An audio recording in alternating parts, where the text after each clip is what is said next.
¿Qué tal? Muy buenas noches. Comenzamos con Cuba, donde en las últimas horas el gobierno del presidente Obama le ha dicho que no al gobierno de La Habana. Ahí está, que no va a intercambiar a Alan Gross por los 3 espías cubanos que todavía permanecen en cárceles federales. Una propuesta que tomó vida después que los Estados Unidos negociaron con el Talibán la entrega de este soldado que estaba en cámara, el soldado Bagdad. Tenemos toda la información de ese intercambio entre La Habana y Washington.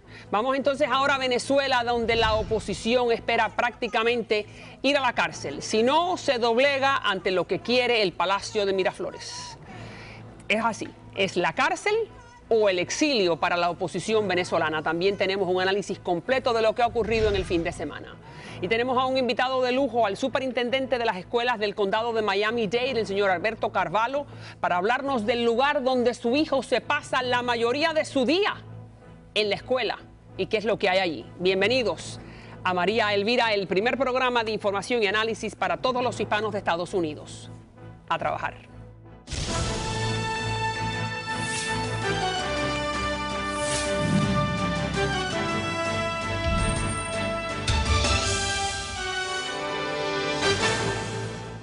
Bueno, vamos entonces a hablar de la posibilidad de un canje entre el señor Gross, como lo ha pedido La Habana, y los 5 espías o los 3 que quedan. Pero antes de eso hay una información de última hora, una encuesta donde la mitad de los residentes en el condado de Miami-Dade, donde está el centro de la militancia castrista o la cuna del exilio, está a favor de que los estadounidenses viajen libremente a Cuba.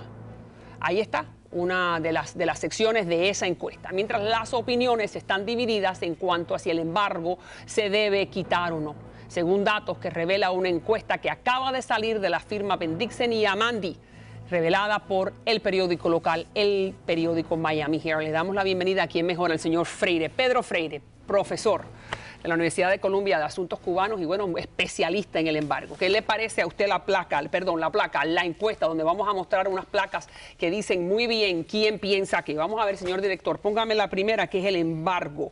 Votantes nacidos en Cuba por la década de llegada, donde la gran mayoría del que llegó de Cuba piensa que el embargo todavía debe permanecer. ¿Qué piensa usted de eso? Bueno, esto no es nada, esto no cambia mucho la realidad. La encuesta tiene toda una serie de placas y análisis diferentes. Entonces, este no debe sorprender. El que es interesante ver es que los cubanoamericanos nacidos aquí, la mayoría sí son de la opinión de que se debe viajar. Vamos a hacer la primera información. Entonces, lo importante de que vamos a destacar para que la persona la entienda bien, es que el que nació en Cuba, mi mamá, esa primera ola, la segunda ola considera que el embargo todavía se queda. Mi generación, el Cuban American, ya está cambiando la opinión, y eso lo hemos hablado antes, de que aquí hay un tema generacional, al igual que lo hay en Cuba.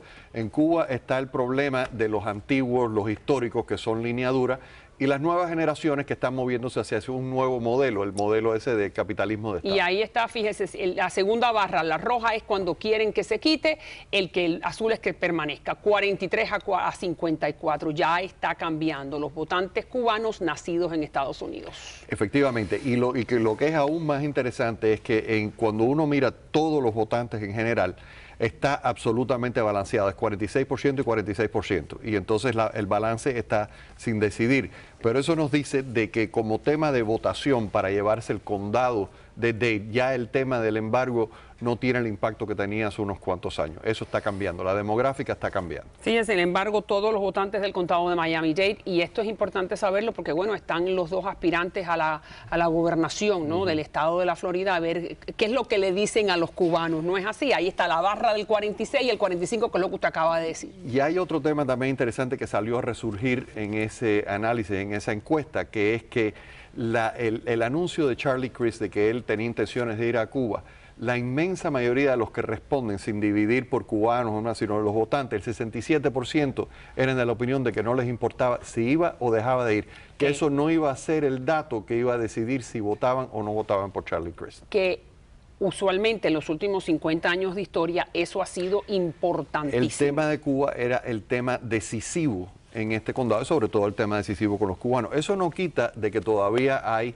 una gran cantidad de cubanos conservadores, que el tema de Cuba continúa siendo, o sea, la política exterior de los Estados Unidos continúa siendo el factor que determina por quién vota. Eso todavía está en proceso de cambio. Pero sigue siendo así. Sigue siendo así. Sigue siendo, de acuerdo a cómo ese candidato se comporta en el tema cubano, yo voto o no voto por él. Sobre todo generacionalmente, como tú acabas de indicar, o sea, nuestros padres, las personas ya mayores de cierta edad, nacidas en Cuba, todavía mantienen esa postura, por ponerla así, de línea dura en frente al Vamos a los viajes, donde se está preguntando si todo el mundo debe viajar a Cuba. Eso no significa de que nos dejen entrar, ¿no? Porque me encantaría viajar, pero no me dejan, pero no importa. Todo el que sí lo dejan, que pueda ir. Ahí está 42-51, en un momento correcto, estoy leyendo bien, y después 61-34, donde los votantes cubanos nacidos en Estados Unidos, si usted está a favor o en contra de que todo el mundo pueda ir. Y ahí tenemos de nuevo que la mayoría de los votantes cubanos nacidos en los Estados Unidos están a favor de que todo el mundo nacido en los Estados Unidos, es decir, el resto de los americanos, puedan ir. Nosotros los cubanoamericanos tenemos un privilegio extraordinario, que es que podemos ir, si tenemos familia, vamos tranquilamente, sin problema, y vamos cuantas veces querramos ir. Pero eso también incluye que el norteamericano pueda ir de rumba y que pueda ir a Varadero de luna de miel. Que pueda ir. Punto. Lo que haga o deje de hacer, ya eso es otro tema. Pero lo que está clarísimo, y entonces los votantes en general, el 67% están a favor de que todos los norteamericanos deben de viajar libremente a Cuba. Esos son los norteamericanos que no necesariamente conocen el tema también con nosotros. Pero fíjese que hay una diferencia entre mi mamá y yo. Sí lo hay. Entre mi mamá y yo. Mi mamá dice no puede ir nadie, solamente el que iba a ver a su tío o el vecino. Y yo digo, como generación, que vaya todo el mundo. Pero yo creo que más allá del tema de los cubanoamericanos, y esto hay que tener un poco de cuidado, María Elvira, los cubanos tenemos la tendencia a ser ombliguistas, es mirarnos a nosotros mismos, ¿no? Y pensar que somos el centro del universo. Y claro, para nosotros mismos sí lo somos, pero para este país, entre los 300 millones de norteamericanos que hay aquí, nosotros somos a duras penas 1 millón. Y dentro de nosotros mismos estamos totalmente divididos y está cambiando. Y la inmensa mayoría de los americanos, como vemos en este survey, que viven en nuestro condado, están a favor de abrir los viajes a Cuba. Ahí está. Y sin duda que eso va a seguir cambiando, porque mientras más Balcero llegue, y todo aquel que viene, que no es de la generación de mi mamá. Pero ojo, que las nuevas generaciones que lleguen de Cuba todavía no están votando, así que no influencia. La generación que está cambiando el voto es la generación tuya. A la generación mía, claro, que nacimos aquí o que vivimos de pequeños, pero que tenemos el pasaporte azul. Ahí lo tienes. Ahí está. Entonces vamos a cambiar, y donde está esta nueva información que acaba de salir en El País, que sin duda es uno de los periódicos más importantes de Europa, donde Estados Unidos rechaza el intercambio de presos con Cuba. Y esto es una noticia importante. ¿Y de quién se trata? De Alan Gross. Aquí está la información. El gobierno de Estados Unidos ha rechazado la propuesta de un intercambio de presos con Cuba, según revela este lunes la edición América del diario español El País. Tras el canje de reclusos que propició la puesta en libertad del sargento Baol Berdal en Afganistán, el ejecutivo de la isla ofreció la liberación del contratista Alan Gross, detenido en 2009 y condenado a 15 años de prisión, a cambio de espías cubanos que cumplen largas penas de cárcel en Estados Unidos. La administración de Barack Obama insiste, sin embargo, en que se trata de casos diferentes y recalca que el sargento Berdal era un prisionero de guerra, un militar, y que su país no deja atrás a ninguno de sus uniformados. Cuando fue detenido, Gross era un contratista al servicio de Washington con equipos técnicos para proporcionar servicios de Internet a la comunidad judía. La Casa Blanca considera el caso Gross como el de mayor impedimento para una relación constructiva entre Estados Unidos y Cuba, según la portavoz del Consejo de Seguridad Nacional, Kathleen Hayden. Sin duda que lo de Gross sigue siendo la gran espina en el costado de los Estados Unidos y de Estados Unidos cuando se trata del tema de Cuba. Pero lo que está diciendo los Estados Unidos básicamente es que no se puede comparar a los 5 espías con el soldado Bardal. ¿Por qué? Porque Bardal estaba uniformado, porque todos los países tienen que reclamar a sus soldados cuando los mandan a campos de batalla, y ese no es el caso aquí. ¿Usted cómo la ve? Bueno, mira, te voy a decir, ni muy, ni tan. A través de los años los Estados Unidos ha cambiado prisioneros y ha cambiado espías uno por uno, y eso se hizo en la Guerra Fría, en la puerta de Berlín, un día sí, un día no, venía un ruso y salía un norteamericano. Vale. Ahora bien, vamos a entender una cosa. Desde que ocurrió el fenómeno de Alan Gross, el gobierno cubano viene con el sonsonete de lo queremos cambiar por los 5, después por los 4 y ahora por los 3. Algún día será 2 o 1. Y los Estados Unidos tienen la postura de no, y yo creo que correctamente, de que hay una diferencia muy sustancial, porque estas 5 personas fueron condenadas por cortes federales por actos de espionaje y el señor Alan Gross lo que llevó fue 4 teléfonos y un fax. Sí. Entonces, yo creo que hay una diferencia bastante sustantiva entre los dos. Pero los Estados Unidos, más allá, le manda el mensaje muy directamente a los cubanos de no sigan formando, no sigan buscando problemas donde no lo hay. Es muy sencillito. Suelten a Alan Gross por motivos humanitarios. Es lo más sencillo del mundo. Pero Cuba, ¿qué saca en soltar a Alan Gross sin nada a cambio? Bueno, eso todo depende de lo que quiera el liderazgo cubano. Porque si el liderazgo cubano quiere de verdad empezar a construir un caso, ellos andan ahora con la onda de que quiere que lo quiten de la lista de los países terroristas. Ok, quédate ahí. Fíjate lo que dice públicamente, o por lo menos oficialmente, el Departamento de Estado a través de Jennifer Psaki, que es una de las portavoces. Póngamelo, señor director. Todos tomamos los pasos necesarios entre bastidores. A menudo no se trata de pasos de los que podamos hablar en público. ¿Qué significa eso? Que están negociando por debajo de la mesa. No es que estén, vamos a entender una cosa, no es que estén negociando, hay una conversación continua sobre este tema y viene andando desde que Alan Gross cayó preso. Pero la postura norteamericana ha sido siempre y se ha mantenido así, de que no se puede comparar el uno con el otro y que lo que tiene que acabar de hacer Cuba, si quiere de verdad empezar a mover el tema de conversación a otro nivel, es soltar al señor Alan Gross sin condiciones. Y los cubanos no lo aceptan. Pero eso no es el estilo de La Habana. Bueno, no, porque La Habana siempre está buscando el cambio. O sea, Cuba, el gobierno de Cuba siempre está buscando a ver qué lasca le saca. Pero es un precio muy alto que el Departamento de Estado saque a Cuba de la isla de los países terroristas. Es muy alto. Es muy alto y además, no, pero es va un poco más allá de eso, de que para sacar a un país de la lista terrorista tiene que haber una serie de cosas que ese país debe de hacer para lograr que se cambie la percepción de lo que es ese país. Cuba, francamente, ha dejado de hacer una serie de cosas que hacían antes, como por ejemplo entrenar a izquierdistas chilenos para que fueran y le pegaran un tiro en la cabeza a policías chilenos, como hicieron en los años 80, o darle una ayuda, un apoyo masivo a los diferentes movimientos guerrilleros en toda Latinoamérica. Eso ya no lo están haciendo. Algunos dirían porque no tienen los medios, pero sea lo que sea, eso lo han dejado de hacer. Pero siguen siendo amigos de los enemigos de los Estados Unidos, siguen teniendo una serie de personas fugitivas del sistema de justicia norteamericano, refugiados en Cuba, incluyendo una persona que fue condenada por el asesinato de un policía. Entonces, mientras sigan esas acciones, es muy difícil que los Estados Unidos cambien el Estado. Por lo tanto, el señor Gross permanece y todo indica que está dentro. Por el momento permanece, pero yo creo que... ¿Y si vuelve a iniciar una huelga de hambre? Eso yo no creo que él vaya a iniciar una huelga de hambre, pero yo creo que no es momento fijo para que lo dejen ir. Muchas gracias. Siempre un gusto, profesor. Gracias. Bienvenido. Y cuando regresemos, la cárcel o el exilio parecen ser las únicas opciones para los venezolanos acusados por el gobierno de un supuesto golpe de Estado y magnicidio. Y también más adelante está con nosotros el superintendente del sistema escolar del condado de Miami-Dade, el señor Carvalho, el mejor del país según un premio que acaba de recibir en febrero. El mejor superintendente de la nación lo tenemos nosotros. Pero antes de eso, un corte comercial. Y si usted ha tenido algún tipo de accidente o tiene un ticket pendiente, Estrella Ticket Defense es una importante opción. Aquí hay más.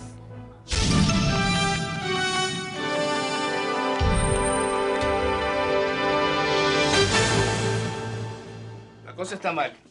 No, estamos bien. Estamos mal. Perdón. Siempre importa en quién confías y en Estrella Ticket Defense puedes confiar. Obtén la defensa legal que necesitas, fácil y conveniente. Estrella Ticket Defense.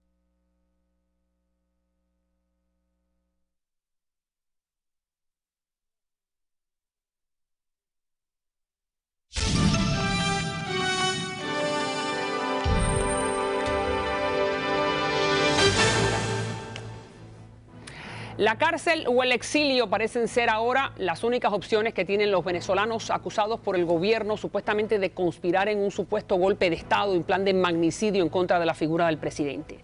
Todo parece indicar que las horas en libertad de la opositora, la diputada María Corina Machado, están contadas. Y aquí está el ministro del Interior. Es detestable que todavía en Venezuela, en pleno siglo XXI, estén personas como María Corina Machado y toda esa sombra del mal que lo persigue, pretendiendo quitarle la vida a un presidente. Porque no solamente quitarle la vida a un ser humano, sino que con quitarle la vida a él están sumiendo un país en una crisis, en un caos total. Bueno, este es el ministro del Interior y así es como le responde María Corina al ministro. Que renuncie, Él y un régimen que no ha hecho sino traerle dolor a Venezuela, desesperación a Venezuela. Los venezolanos lo que queremos es encontrarnos, un país donde exista dignidad. Bueno, le damos la bienvenida al señor Aquiles Esté, consultor político venezolano que ha estado siguiendo muy de cerca lo que ocurre en el país. Y bueno, me parece que la situación se agrava para la oposición. Y todo indica que estos señores o se van al exilio, o se van a la clandestinidad o van presos. ¿No es así? Bueno, yo conozco muy bien a María Corina, la respeto mucho, he trabajado para ella, he tenido ese privilegio varias veces. María Corina es una persona, no sé si tú la conoces, muy aguerrida.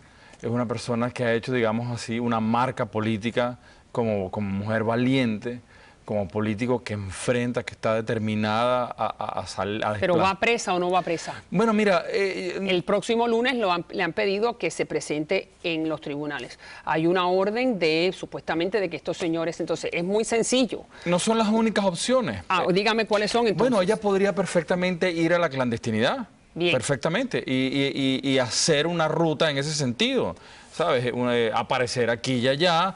Pero la clandestinidad es muy peligrosa. Es muy peligrosa. Y si te agarran, vas presa seguro. Es verdad, pero tenemos la experiencia trágica de Leopoldo López, que a efectos reales está anulado, ¿verdad? Está preso, está incomunicado, como tú perfectamente sabes. Y es una infamia.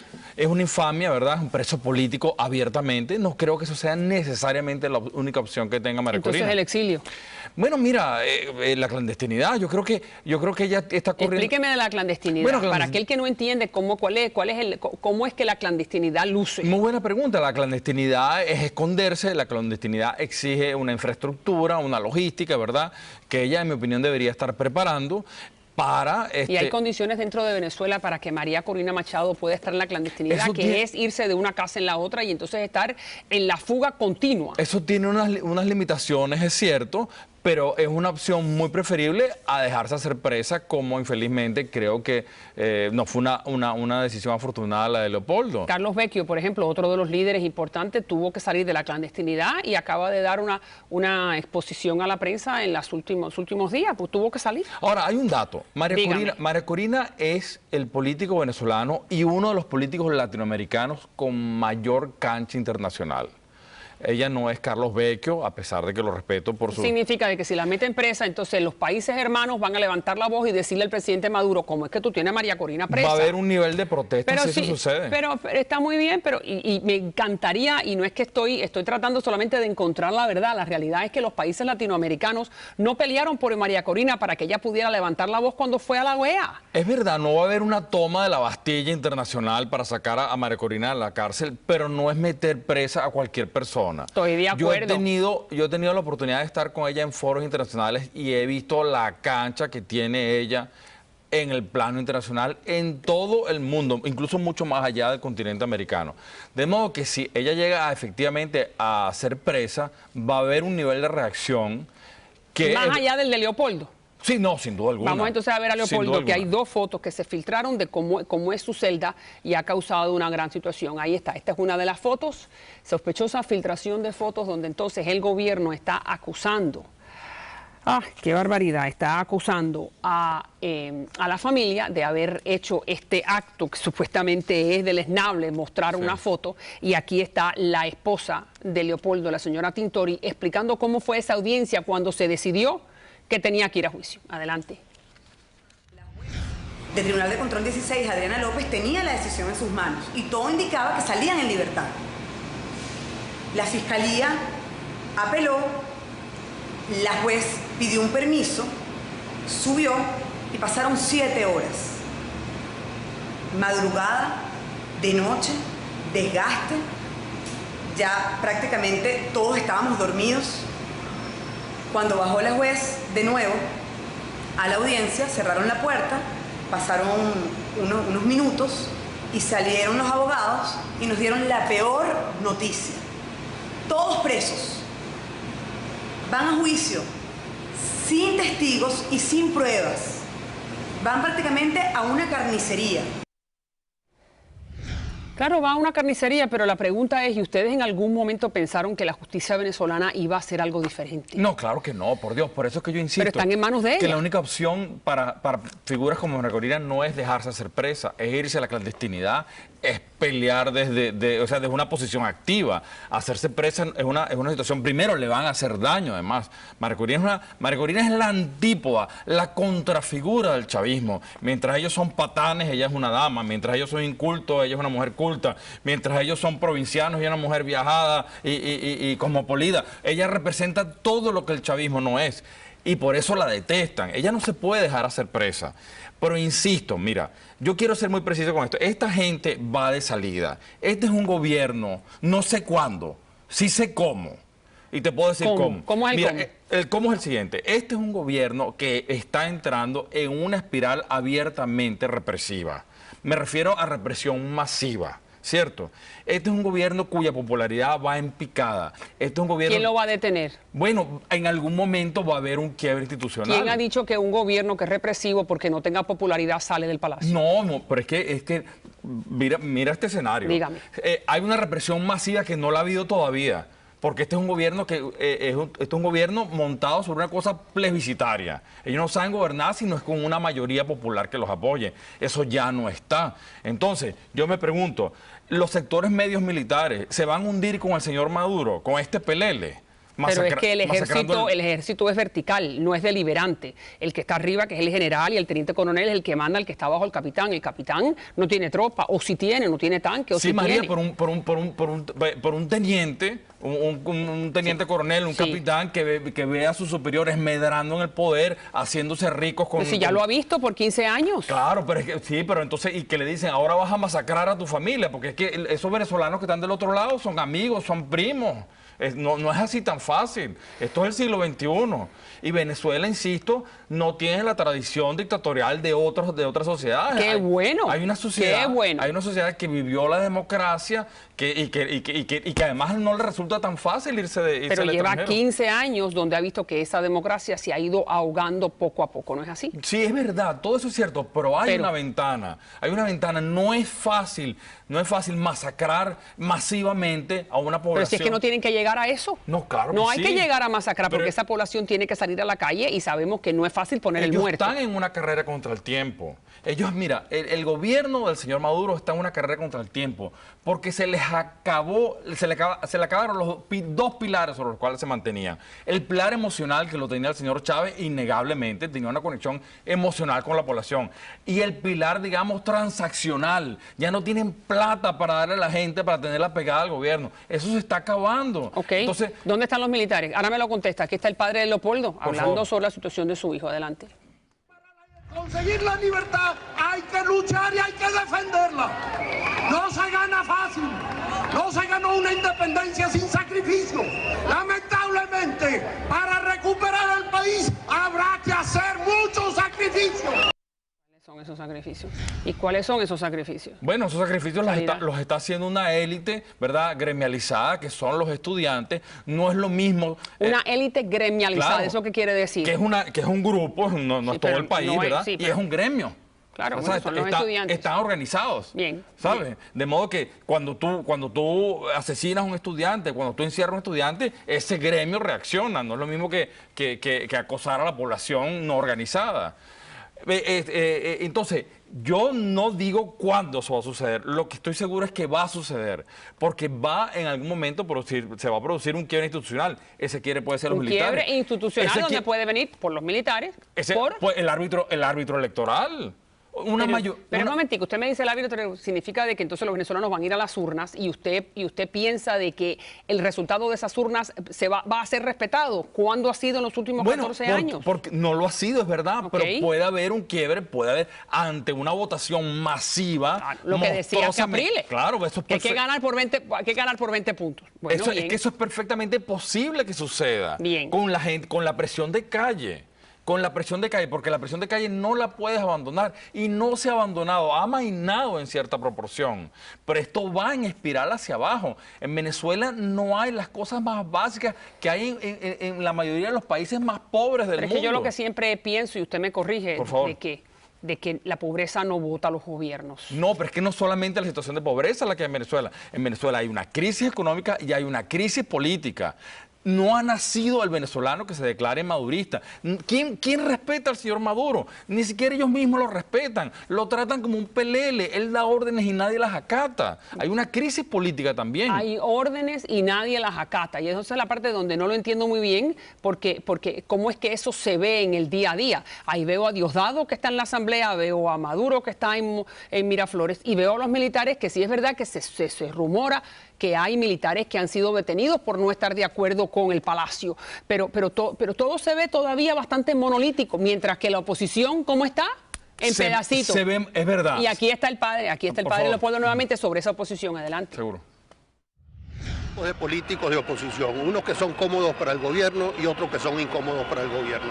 Los que son incómodos para el gobierno están presos o les quieren poner presos. Los que son cómodos para el gobierno andan sueltos y echando vaina por ahí.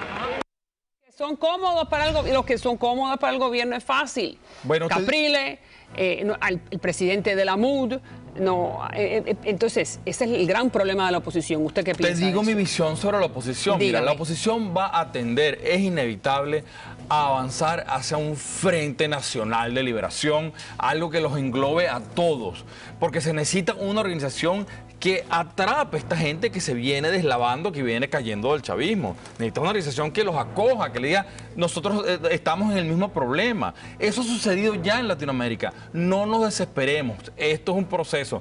Pasó en Uruguay con el Frente Amplio, pasó en Chile, ¿verdad? Cuando hubo la gran concertación contra la dictadura, ¿verdad? Eso tiene su proceso. Los venezolanos estamos viviendo por primera vez un proceso similar en ese sentido. Óigame, pero qué penoso, ¿ah? Es muy penoso. Qué penoso, qué prolongado y cuánta gente ha quedado en el camino. Es muy penoso. Que Dios bendiga a los venezolanos. Es muy penoso, es muy triste, pero la libertad no es gratis. Sí. La libertad no la regalan. La libertad hay que ganársela todos los días. Y se lo dijeron hace 15 años, se lo dijo muchos miembros, no solamente del exilio cubano, sino de otros intelectuales. Cuidado, porque Chávez línea Habana. En Venezuela hubo una generación que se tomó la democracia for granted. Y no es for granted. Hay que pelearla. Por descontado. Así es. Gracias, siempre un gusto. Por que favor. Dios bendiga a los venezolanos. Muchas gracias. Cuando regresemos, vamos entonces a una entrevista exclusiva con el superintendente escolar del país que ha ganado, el mejor, quiero decir, el mejor del país que se acaba de ganar ese premio, pero es el superintendente del condado de Miami-Dade. Alberto Calvaro, el hombre al frente de nuestro sistema escolar. Ya regreso con él.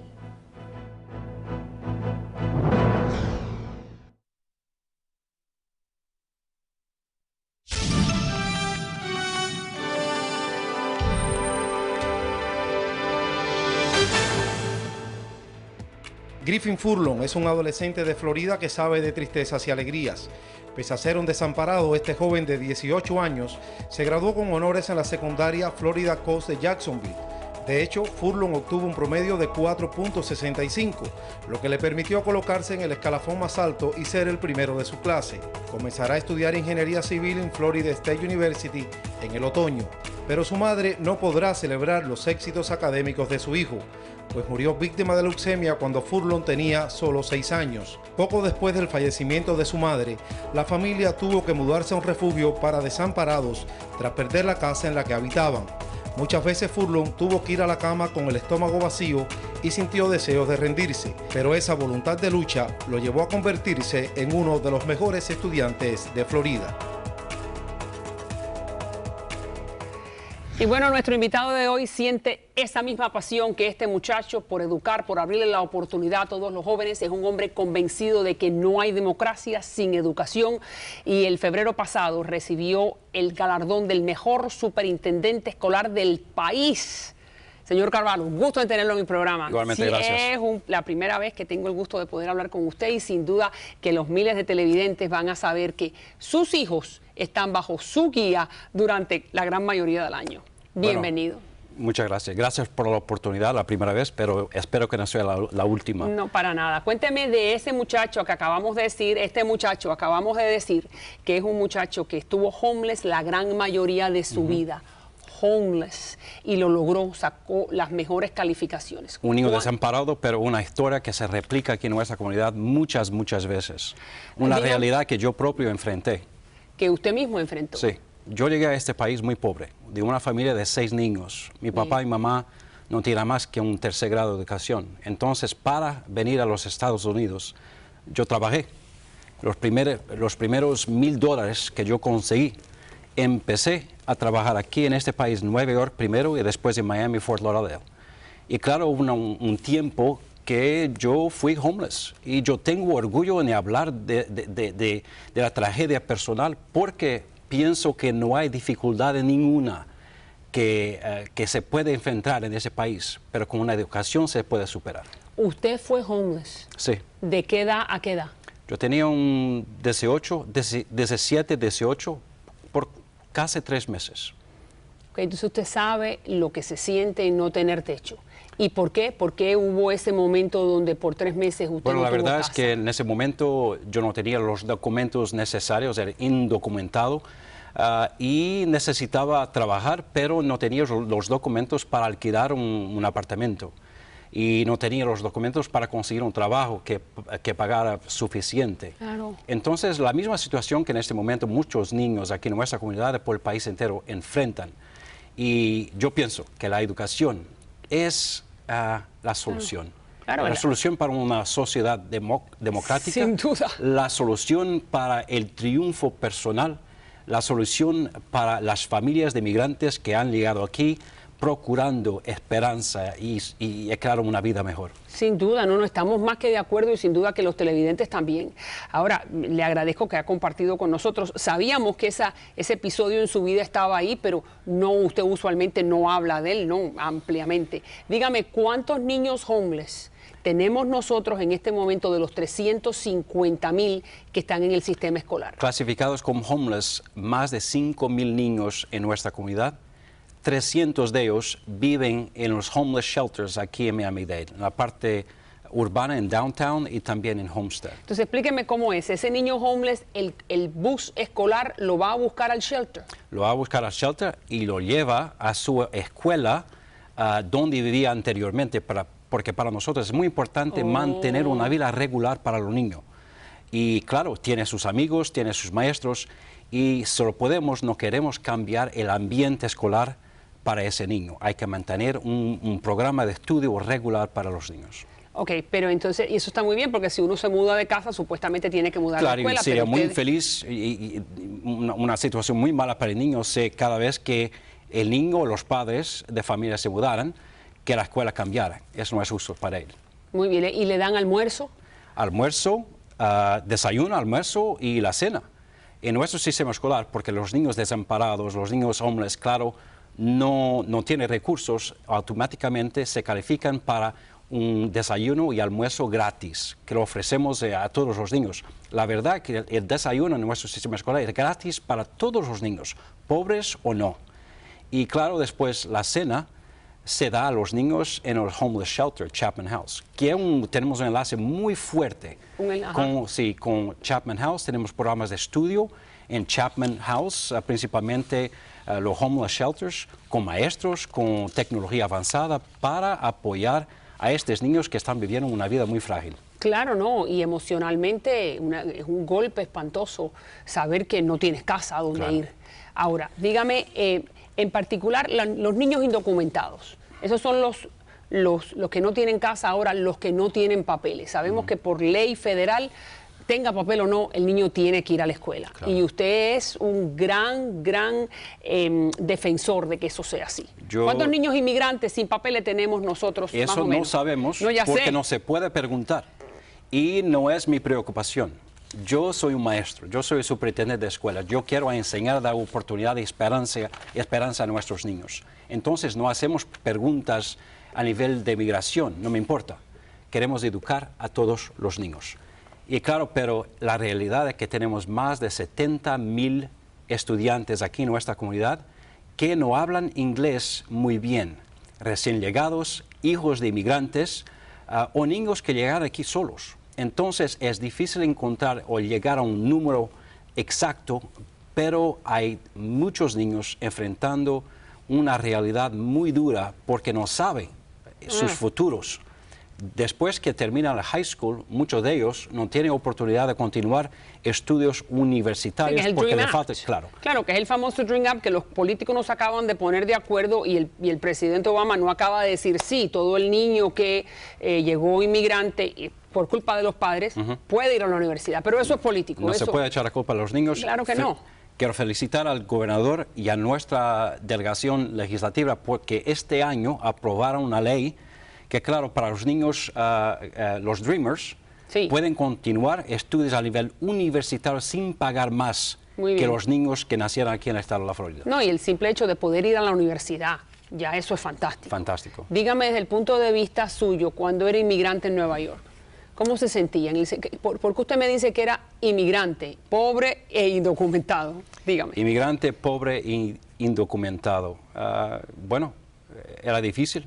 Me sentía muy solo, pero siempre con una memoria muy activa de las palabras muy nobles de mi papá, que era pobre pero tenía educación, él sabía. Y aunque nosotros como niños éramos pobres, teníamos valores y principios muy, muy importantes. Entonces para mí, yo vine para este país para educarme, no para continuar fregando en restaurantes o trabajando como camarero. Trabajo muy honorable, pero para mí yo quería continuar. Sin duda, y cuando usted me dice que para ustedes son inmigrantes portugueses, correcto, que llegan a Nueva York. Y entonces me parece que es muy importante y quiero utilizar este programa para enviarle a ese padre que me está mirando y que está muy ocupado con sus propios problemas en dedicarle mucho tiempo a la escuela, que entienda cuáles son los dos principios más importantes que tiene que entender ese padre. Que este país te da una oportunidad, no importa el punto de origen, lo que es importante es el destino. Educación es el vehículo del éxito personal para nuestros niños y para los adultos aquí en este país. ¿Y qué es lo que ve usted, por ejemplo, de que los padres hispanos, los que nos están mirando, mandan a los hijos regularmente, que los obligan a estudiar, que les inculcan eso que usted me está diciendo, o eso no lo ve? No, yo pienso dígame la verdad. No, los padres no latinos, sea políticamente correcto. No, los padres latinos. Yo no soy políticamente correcto. Ni yo tampoco. Dígame. Los padres latinos valorizan mucho a la educación. Los padres latinos quieren inculcar a sus niños una obligación moral y ética que tiene que ver con educación. Ellos entienden que la próxima generación tiene que beneficiar de un programa de estudio avanzado que va a abrir puertas para el futuro de nuestros niños. Pero si vamos a estar compitiendo con los chinos, con los hindúes. Y la realidad es que la demografía de nuestro país ha cambiado. La mayor parte de los niños que están en las escuelas públicas a nivel urbano son hispanos, son latinos. Hay que educarlos porque ellos van a ser la fuerza laboral del futuro de nuestro país. Quédense ahí, la gran mayoría de los que están en las escuelas públicas son hispanos. En los centros urbanos de nuestro país son hispanos. No se vaya, seguimos con usted en el próximo segmento. Ahora regreso con un importante mensaje.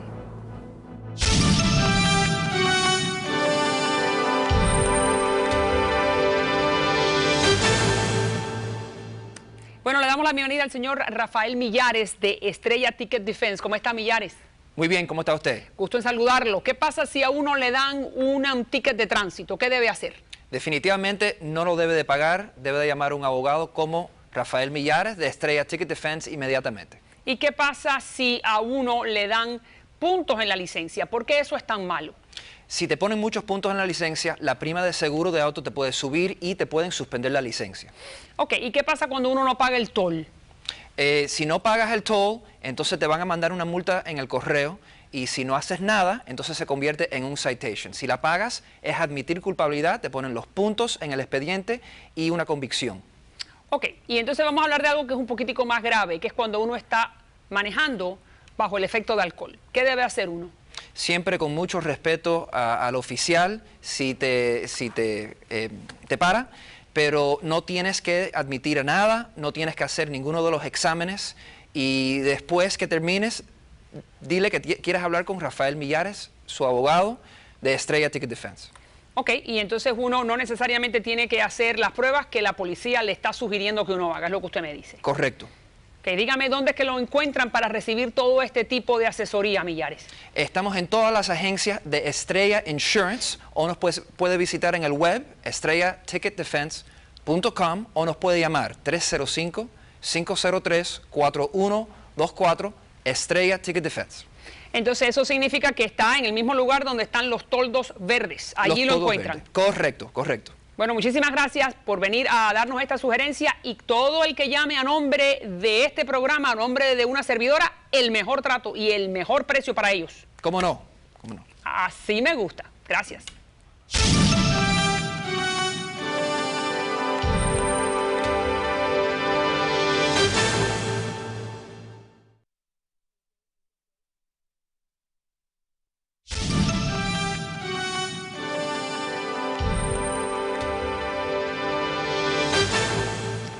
Bueno, para nosotros es un honor y es un orgullo, no solamente de que usted haya sido escogido como el superintendente del año a nivel nacional, aparte de ser el superintendente del condado de Miami-Dade desde el 2008.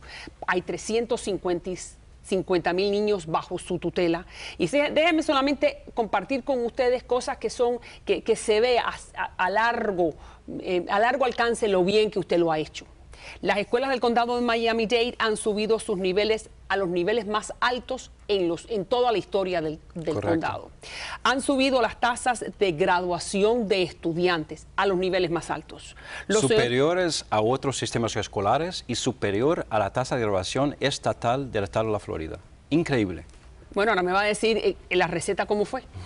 Los sondeos nacionales lo muestran a usted o lo colocan en los niveles de efectividad, rendimiento y excelencia entre los maestros.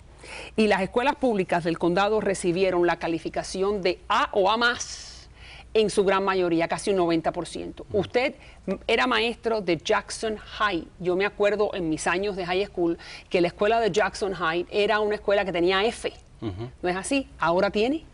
Entre una A y una B. Wow. Mejoró bastante. Usted me tiene que decir las dos recetas. La calidad de los maestros, la calidad de los directores de escuela y el apoyo a la comunidad. Que quédese ahí, la calidad de los maestros. Sabemos que los maestros tienen un gremio, tienen un sindicato, una unión sumamente poderosa. Pero nosotros de una manera muy respetable conseguimos negociar con el sindicato un contrato que da garantías de empleo, pero también más sueldo para maestros basado en sus resultados académicos. Eso es importante. Ahí está claro. Y claro, lo mismo para los directores de escuela. Nosotros pasamos mucho tiempo reclutando los mejores directores de escuela aquí en nuestro condado para que vayan para las escuelas más difíciles. ¿Y qué incentivo le da? Bueno, fondos, salario, protección laboral y garantías que si haces un trabajo bueno, tienes la oportunidad de ser promovido a una posición con más responsabilidad. Y para mí, esas son las reglas fundamentales del sector privado que se pueden aplicar en el sector público. Claro, las reglas del mercado. Tú lo haces bien como abogado, te hacen partner. Lo haces mal, te sacan del bufete. Claro. Pero es que, bueno, le digo, sabemos que el sindicato de maestras siempre ha sido muy protector de aún de los maestros. De los buenos hay muchos, pero los que son malos también los protegen. Usted, ¿cómo me dice? Diplomáticamente. Diplomáticamente tenemos una relación muy buena con el sindicato. Hemos trabajado conjuntamente para resolver los problemas que nosotros entendemos existen en nuestro país, que existen muchas escuelas muy pobres, que desafortunadamente muchas veces tienen los maestros con las calificaciones, la experiencia más baja. Hemos cambiado eso. Hemos dado la oportunidad a los mejores maestros que vayan para las escuelas más frágiles en nuestra comunidad. Pero hay que pagarles más y después hay que recompensarlos con bonos. Claro que debido a sus esfuerzos y a los resultados académicos obtenidos por los niños. ¿Y eso está ocurriendo en este momento? Esto fue el tercer año que nosotros hicimos una inversión de más de $30 millones cada año basado en resultados académicos para nuestros maestros. Entonces, el que me está mirando y acaba de salir de la universidad o quiere hacer un cambio de trabajo, usted le dice, sí, la oportunidad de ser maestro está ahí, ¿por qué ha de tomarla? La oportunidad de ser maestro está aquí porque, antes de todo, es la profesión más moral y más importante, la base de la democracia en nuestro país. Segundo, tienes la oportunidad no solamente de ganar un salario bueno, tiene que mejorar todavía, tenemos que aumentar los salarios de los maestros. ¿Usted quiere aumentar los salarios? Quiero aumentar los salarios de los maestros. Ya durante la recesión económica, muy dura en este país. Yo tuve la oportunidad de aumentar los salarios a los maestros 3 veces. 3 veces. Para mí es importante y nunca despedimos ni un solo maestro por razones económicas durante la recesión. Y claro, esto fue una acción sin paralelo a nivel nacional. Los programas de idiomas, de arte, de música, tampoco los recortamos durante la recesión.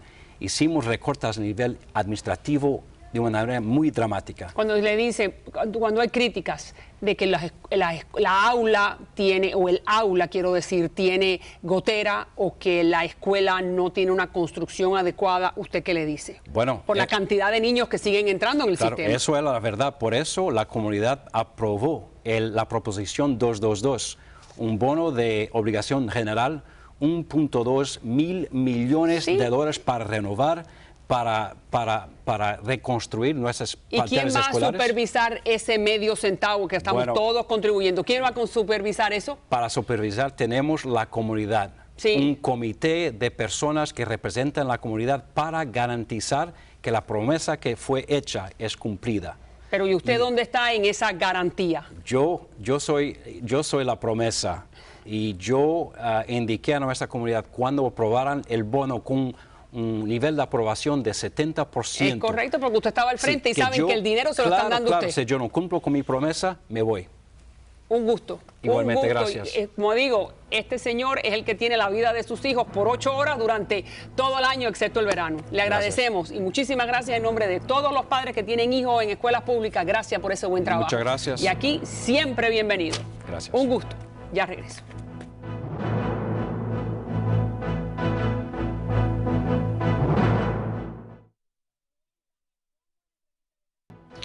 Bueno, en el quinto segmento, que es cuando me quedo sola con ustedes, pueden ustedes escribirme a las redes sociales, que es Twitter, es Facebook, es YouTube o es Instagram. Ahí están las 4 direcciones para que adelante siempre puedan seguirme a través de las redes sociales. Vamos a ver algunos de los mensajes que hemos recibido en el fin de semana. Empezamos con Mabel. Estoy de acuerdo con que el gobierno de Estados Unidos debe de hacer lo necesario para rescatar a cualquier ciudadano, pero este intercambio es de doble filo. No confío en las intenciones de este soldado y mucho menos la de los talibanes. El tiempo dirá. Bueno, lo que pasa, Mabel, es que, como dicen los Estados Unidos, y yo estoy de acuerdo en que uno no puede dejar a ningún uniformado detrás. Independientemente de las acciones del soldado, los Estados Unidos tiene que rescatarlo y si después quiere llevarlo a juicio, que así lo haga. Pero dejarlo en manos de los talibanes no luce bien. Y ahí están los israelíes, gente más dura y gente más estricta que los israelíes y rescatan a todos sus soldados. Así que muchas gracias, Mabel. Vamos al próximo, que viene de Anita. Anita, en los últimos 10 años, tanto los talibanes como Al-Qaeda han sido desmantelados por las acciones de los aliados, igual a lo que pasó durante la Segunda Guerra Mundial. Bueno, Anita, lo que pasa es que los talibanes están ganando nuevamente fuerza, al igual que Al-Qaeda, y por eso algunos consideran que Obama ha querido negociar con ellos para que la próxima negociación sea el retiro total de las tropas de los Estados Unidos del territorio afgano, que es el territorio de ellos. Muchas gracias por la sintonía. Como siempre digo al final de todos los programas, si Dios contigo, ¿quién contra ti? Nadie. Ahí está la página de internet donde usted puede ir a ver programas anteriores si usted quiere, o si usted quiere escribirme también puede ir ahí, marielvirasalazar.com. El pelo es de Bobby en Ecstasy Salón y Spa en Coral Gables. La cara, la de Dania Víctor, que es la que mejor faciales hace en la Florida. Y el atuendo de la señora Gabriela Arango, una de las mejores diseñadoras que hay en el sur de la Florida, específicamente en Coral Gables. Bueno, gracias por la sintonía. Nos vemos mañana a la hora de siempre aquí en Mira TV. Hasta entonces, tengan todos buenas noches.